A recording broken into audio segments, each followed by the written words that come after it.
Hello guys, आज हम chilling in another world anime के एपिसोड 6 और 7 को एक्सप्लेन करने वाले हैं। लास्ट एपिसोड के एंड में जिन ने फ्लियो पे हमला किया था पर फेनरिस सामने आ गई थी और वो बुरी तरह घायल हो गई थी। फ्लियो का हीलिंग मैजिक भी उस पे काम नहीं कर रहा था और इसीलिए उसे गुस्सा आ गया था। उसने जिन से कहा था तुमने जो भी किया है तुम्हें उसकी सजा मैं दूंगा, और उसकी पावर से फेनरिस पे रीविंड टाइम का मैजिक यूज हो गया था, जिससे फेनरिस टाइम में थोड़ी पीछे हो जाती है और उसकी बॉडी ठीक हो जाती है। पर फ्लियो को ये बिल्कुल भी रियलाइज नहीं हुआ था। जिन सोचती है एक इंसान टाइम को पीछे करने वाला मैजिक कैसे यूज कर सकता है। तभी फ्लियो उसके मुंह पे मुक्का मारता है और जिन की नाक से खून आने लगता है। वो कहती है तुम्हारी हिम्मत कैसे हुई मेरे साथ ऐसा करने की, मैंने दुनिया के सभी मैजिक को मास्टर किया हुआ है। तभी फ्लियो उस पे पैर रखकर कहता है अपना मुंह बंद करो। जिन origin of darkness magic use करती है पर फ्लियो के मैजिक को तोड़ता हुआ उसका सर पकड़ के उसे उठा लेता है। जिन उसकी स्टैट्स चेक करती है और इन्फिनिटी देखकर शॉक हो जाती है। वो समझ जाती है उसका डिफेंसिव मैजिक भी उसे नहीं बचा सकता और फ्लियो से दीवार में घुसा देता है और जोरदार मुक्के मारते जाता है। फेनरिस को होश आता है। वो भी सरप्राइज थी कि उसे एक भी खरोच तक नहीं आई थी। बालिरोसा कहती है ये जरूर फ्लियो के मैजिक की वजह से हुआ होगा। फेनरिस देखती है वो जिनको बुरी तरह मारे जा रहा था। वो फाइट से इम्प्रेस हो जाती है। तभी उसे याद आता है फ्लियो ने कहा था वो किसी की जान नहीं लेना चाहता, उसे फाइट में कोई इंटरेस्ट नहीं है, पर आज उसके लिए वो खून खराबे पे उतर आया है। और जिन फ्लियो से जान की भीख मांग रही थी पर वो नहीं मानता क्योंकि उसने फेनरिस को मारा था। तभी फेनरिस पीछे से उसे हक कर लेती है और उसे मारने से मना करती है। वो कहती है मेरी वजह से तुम इतने गुस्से में आ गए, मैं सच में बहुत लकी हूँ, तुमने मुझे नहीं मारा था क्योंकि मैंने सरेंडर कर दिया था। तो इस बार क्या हुआ, तुम्हारी वो काइंडनेस तुमने मेरी वजह से खो दी है, इसीलिए मैं सैड हूँ। और वो रोने लगती है। फ्लियो उसके आंसू पोंछता है और उसे जिंदा देखकर बहुत खुश हो जाता है और उसे गले लगा लेता है। दूसरी तरफ प्रिंसेस नाइट्स के साथ फ्लियो को ढूंढने निकली थी। तभी उनके कॉलर टूट जाते हैं। वो समझ जाती है इसका मतलब है जिन विश पूरी नहीं कर पाई। और इसी टाइम दूसरी तरफ नाइट्स फेक हीरो को तहखाने से बाहर आने को कह रहे थे और हीरो को लग रहा था जिन फेक थी क्योंकि वो उसकी विश पूरी नहीं कर पाई।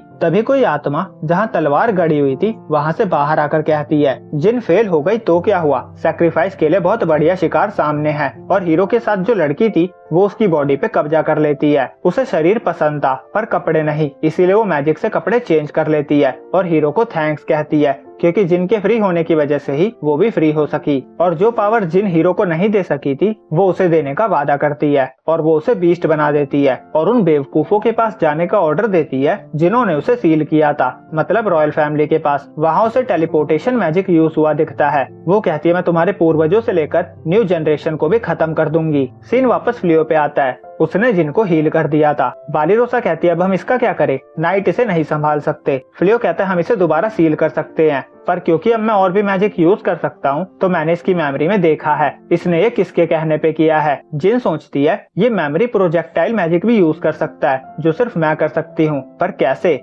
फ्लियो कहता है तुम विश पूरी करती हो पर बहुत बड़ी कॉस्ट पर, अगर मैंने तुम्हें वापस सील किया तो फिर दोबारा ऐसा होने के चांसेस हैं। बालिरोसा कहती है तो अब हम क्या करें। फेनरिस कहती है बहुत सिंपल है, आज से ये फ्लियो की सर्वेंट है। फ्लियो कुछ कहने वाला था पर फेनरिस उसे रोक के कहती है मुझे पता है तुम्हें सर्वेंट नहीं चाहिए, पर क्योंकि हम इसे कैसल वालों को नहीं सौंप सकते तो यही बेटर होगा कि हम इस पे खुद नजर रखें। फ्लियो उसकी बात मान जाता है और जिनके सामने शर्त रखता है अगर वो दोबारा कभी किसी की जान नहीं लेगी तो वो उसे माफ कर देगा। जिन सोचती है मुझे लगता था इंसान अपने लिए दूसरे लोगों को सैक्रिफाइस करते हैं पर ये अलग है। वो उसका हाथ थाम लेती है। फ्लियो कहता है इस जगह की हालत भी खराब हो गई है। वो टाइम मैनिपुलेशन मैजिक से उसे सही करने की सोचता है पर जिन उसे वो मैजिक फिर दोबारा कभी यूज ना करने की रिक्वेस्ट करती है क्योंकि जब फ्लियो से यूज करता है तो वो एक रेंज में कर पाता है जिससे उस रेंज का पास्ट चेंज हो जाता है पर कुछ बुरा होने की संभावना बढ़ जाती है। और अगर जिन खुद इस मैजिक को यूज करती है तो वो इस मैजिक को एक पर्सन तक सीमित कर सकती है और बुरा होने की पॉसिबिलिटी को भी कम कर सकती है। वो कहती है ये मैजिक इंसानों को यूज करने के लिए नहीं है।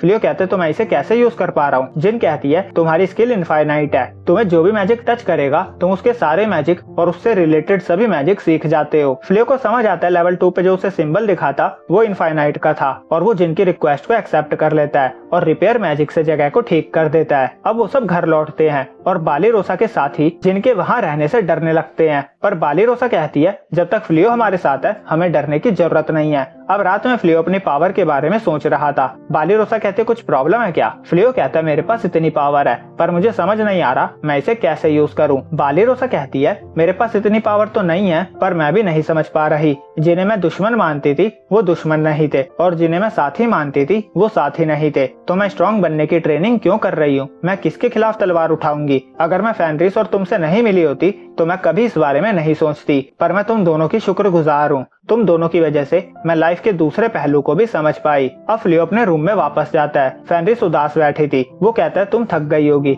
तभी फेनरिस उसे लिटाकर उसके ऊपर बैठ जाती है और कहती है जिन ने कहा एक बार तुम्हें जो मैजिक टच करता है तुम उसके और उससे सारे रिलेटेड मैजिक भी यूज कर सकते हो। तो मतलब अब तुम जिनका मैजिक भी यूज कर सकते हो तो तुम अपनी दुनिया में वापस भी जा सकते हो। प्लीज मुझे भी अपने साथ ले जाना, मुझे छोड़कर मत जाना। फ्लियो कहता है मैं वापस नहीं जाऊंगा। जहाँ से मैं आया हूँ तुम्हारे लिए वो जगह सही नहीं है। तुम्हारा जीना वहाँ मुश्किल होगा। मैं तुम्हें छोड़कर नहीं जाऊंगा। फिर वो पूछता है क्या तुम सच में मेरी वाइफ बनोगी? वो कहता है आज जब मुझे लगा तुम मरने वाली हो मैं बहुत डर गया था। मुझे अंदर से बहुत दर्द हुआ इसीलिए मैं कंट्रोल भी खो बैठा। मैंने कहा था हमारा रिश्ता बस नाम के लिए होगा पर अब तुम्हारे बिना मैं अपना फ्यूचर इमेजिन नहीं कर सकता। फेनरिस कहती है मेरी तरफ से ये रिश्ता नाम का कभी था ही नहीं। मैं स्टार्टिंग से ही तुम्हारी वाइफ थी। वो कहती है तुमसे मिलने से पहले मुझे बस ऑर्डर लेना और फाइट करना ही सिखाया गया था पर तुमसे मिलने के बाद मैं बहुत सारे इमोशंस फील कर सकती हूँ। फिर दोनों किस करते हैं। फेनरिस कहती है तुम रॉयल फैमिली से अपनी पहचान छुपाने के लिए रूप बदल कर रह रहे हो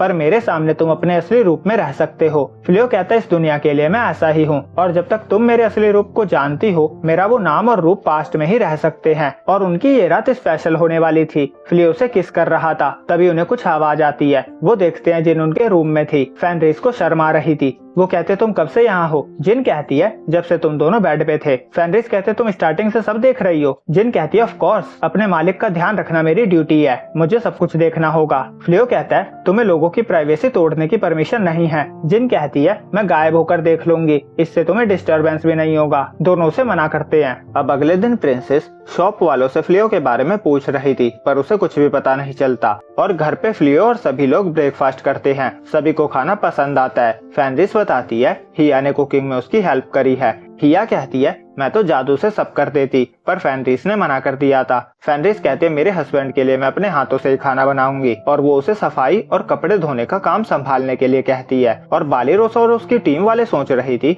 हम ये छोटे मोटे काम करके बोझ ना बनने की कोशिश कर रहे थे पर अब ये जिन सारे काम कर देगी तो हम बस बोझ बनकर ही रह जाएंगे। और इसीलिए ब्लोसम और ब्लेरी पूरी मेहनत से अपना काम करना स्टार्ट करते हैं। और बेलानो कहती है मैंने अपने डैड की तरह जादूगर बनने से पहले ही नाइट्स को छोड़ दिया था। मैं और मैजिक नहीं सीखना चाहती थी पर जिस तरह फ्लियो मुझे सिखा रहे थे उनमें बहुत पेशेंस है। मैं सीखना चाहती हूँ। तभी बाहर से बालीरोसा के चिल्लाने की आवाज आती है। वो बाहर जाकर देखती है एक मैजिकल हॉर्स पागल होकर इधर उधर दौड़ रहा था और ब्लेरी पे हमला भी करने वाला था पर वो जादू की शील्ड से खुद को बचा लेती है और फिर रस्सी उसके मुंह में फंसाकर उस पे राइड करके उसे काबू कर लेती है। दूसरी तरफ फ्लियो फेनरिस के साथ मटेरियल सेल करने जाता है। रास्ते में फेनरिस कहती है ये बिल्कुल एक डेट की तरह है। हम दोनों अकेले हैं। घर पे हमेशा हमें कोई डिस्टर्ब कर देता है। अब हम सच में हस्बैंड वाइफ है तो हम कितने भी लवी डवी हो सकते हैं। फ्लियो कहता है इसे डेट तो नहीं कहेंगे पर मैं खुश हूँ। फिर वो शॉप के अंदर मटेरियल सेल करने जाता है और फेनरिस बाहर वेट कर रही थी। तभी वहाँ अंधेरा होने लगता है और वो आत्मा जो कि एक्चुअली विच थी जिसने हीरो के साथ वाली लड़की पे कब्जा किया था वो बीस्ट को लेकर वहाँ टेलीपोर्ट होती है क्योंकि प्रिंसेस भी वहीं थी। फ्लियो शॉप से बाहर आता है। फेनरिस बताती है वो मॉन्स्टर अचानक से हवा में आ गया। फ्लियो और फेनरिस मॉन्स्टर के पीछे जाने लगते हैं। तभी हिया उनके पास आती है। वो कहते हैं मुझे इविल सेंस हुआ तो मैं जल्दी से आ गई। वो बताती है ये मॉन्स्टर एक इंसान है जिसे विच ने मॉन्स्टर बनाया है। वो बताती है ये विच बहुत टाइम पहले क्लायरोड किंगडम की सबसे पावरफुल जादूगर थी पर इसने डार्क मैजिक से अपने हाथ रंग लिए और उस टाइम के हीरो ने इसे हरा दिया। इसकी बॉडी तो खत्म हो गई पर दिमाग बचा रहा और इसे उसी तलवार के नीचे सील कर दिया गया था जिसमें मैं सील थी। ऐसा लगता है मेरी सील के साथ इसकी सील भी टूट गई। वो फ्लियो से परमिशन लेती है कि वो इस सिटी को नुकसान पहुंचाने वाले को खत्म करना चाहती है। फ्लियो कहता है पर लोगों की सेफ्टी टॉप प्रायोरिटी होगी और वो फेनरिस को लोगों को यहाँ से निकालने को कहता है। दूसरी तरफ विच प्रिंसेस को मारने के लिए बीस्ट से उस पे हमला करवाती है पर हिया जादू से उसे रोक देती है।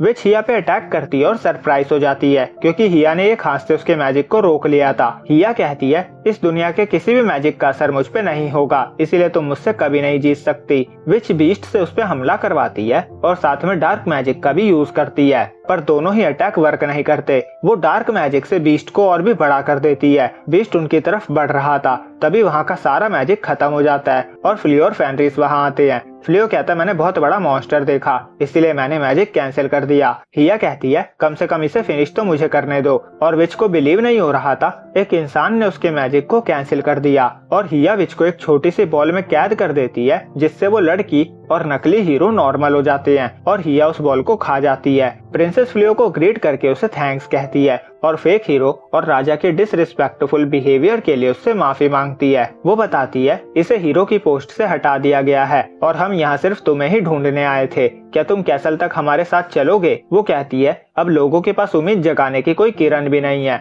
ऐसे में हमारा मिलना भगवान का संकेत है। फ्लियो कहता है सॉरी, पर तुम्हें ये जॉब उसे देनी चाहिए जो इंसानों की भलाई के लिए अपनी पावर यूज करने में हेजिटेट ना करे, और वो मैं नहीं हूँ, बल्कि मैं तो अभी अपनी बेस्ट लाइफ जी रहा हूँ। मैं बस अपनी वाइफ के साथ शांति से रहना चाहता हूँ। अगले सीन में दोनों घर वापस आते हैं। सब उनका वेट कर रहे थे। वो कहते हैं हमें तुमसे कुछ पूछना है, क्या हम और जमीन खरीद कर लैंड बड़ी कर सकते हैं? ब्लेरी कहती है मैं मैजिक हॉर्स को पकड़ के उन्हें पालना चाहती हूँ, जिसके लिए मुझे और जमीन चाहिए। ब्लॉसम कहती है मेरे खेतों का काम अच्छा चल रहा है, मैं और सब्जियां उगाना चाहती हूँ। फ्लियो मान जाता है। वो सब कहते हैं पर पे हम करेंगे। फ्लियो कहता है यहाँ की जमीन का प्राइस बहुत ज्यादा है क्योंकि यहाँ डीमन नहीं आते। वो सबको प्राइस दिखाता है और सब हैरान हो जाते हैं। उनकी सालों की सेविंग तो छोड़ो, अगर वो खुद को बेच भी दे तो भी वो जमीन नहीं खरीद सकते थे। फ्लियो कहता है चिंता मत करो, मैं खरीद लूंगा, आखिर मैं भी इस घर का हिस्सा हूँ। वो सब नहीं मानते। फ्लियो कहता है तो नई जमीन पे तुम जितना भी कमाओगे उसका 30% मुझे एज अ रेंट दे देना, और फिर सब मान जाते हैं